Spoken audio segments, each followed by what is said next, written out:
Take us through day one. What was the energy out there? We're hearing from your coaches that a lot of hungry guys out there. Oh, it was amazing. It's just the offense and defense, competing and attacking each other. It's just going to get better from here on out, and defense came to play today. I know the offense is taking a quicker approach. How is that helping you guys, the iron sharpens iron type of approach? No, 100%. First off, it starts with, just how fast-paced the offense is going.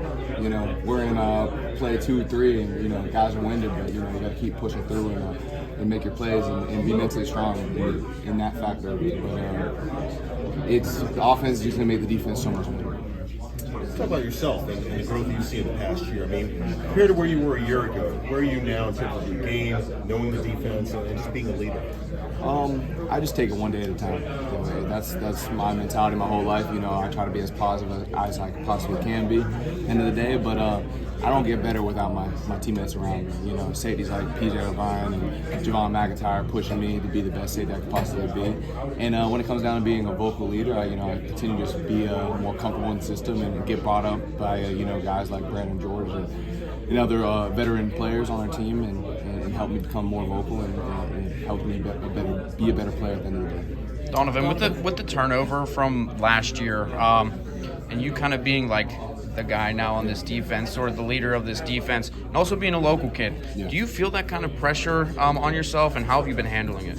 I wouldn't say I have any pressure. I feel like I grew up with things I've always had to deal with at the end of the day. My background, I'm Pennsylvania wrestling. So, when you're on the big stage and wrestling one-on-one, when it comes down to football, it should be easy, But, there's always a little pressure at the end of the day, but, I continue to just work hard as possible, and hopefully I strive to be great.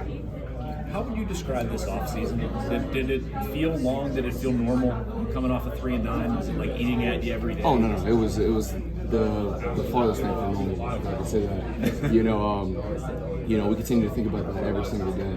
That's our mentality, obviously, to go 1-0. But having a season, 3-9 was nothing a team ever wants and ever wants to feel again. So, we continue to, push ourselves, like I was saying, offense, defense, special teams, and we're just making sure that will happen. Was that brought up among the players? Like, did you guys have a text group? Did it, how frequently in chats among yourselves? Among seniors, of course, and I know that our position groups talk about it all the time. And, like I said, pushing ourselves to be the best player possibly could be, but obviously at the end of the day, we gotta, take whatever our job is and do it to the best ability. Rather, you're a starter, you're a person who might not be playing, might be playing scout team or any position in the field. When I'm on the field that's playing special teams, I gotta do it to the best ability and win my one-on-one. So at the end of the day, we get that win. There are still position battles going on, but as a defense, what is your character mean? What are you, a physical defense, a smart defense? How do you see yourselves on the field? No, we see ourselves as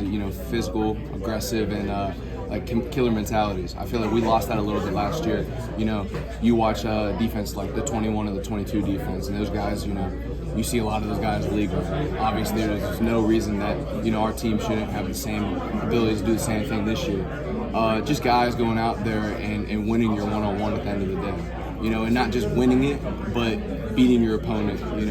To the breaking point of him giving up. What did you learn from the Wake Forest game? What I learned from the Wake Forest game, I learned that I just gotta keep my emotions together. At the end of the day, there's always times in games where things might get crazy and everything like that. But I've learned to take one play at a time and breathe and understand that be the best man at the end of the day. Is it hard for you to do, being a passionate guy and an aggressive guy? I'm a very passionate and aggressive guy. I don't think it's very hard to control emotions. I feel like the Wake Forest game was an emotional roller coaster to say the least. But I talked to my family and everything afterwards, and they just helped me to make sure that keep my emotions where they're supposed to be at the same time and be a leader at the end of the day. Thank you. Of course. You talked about that.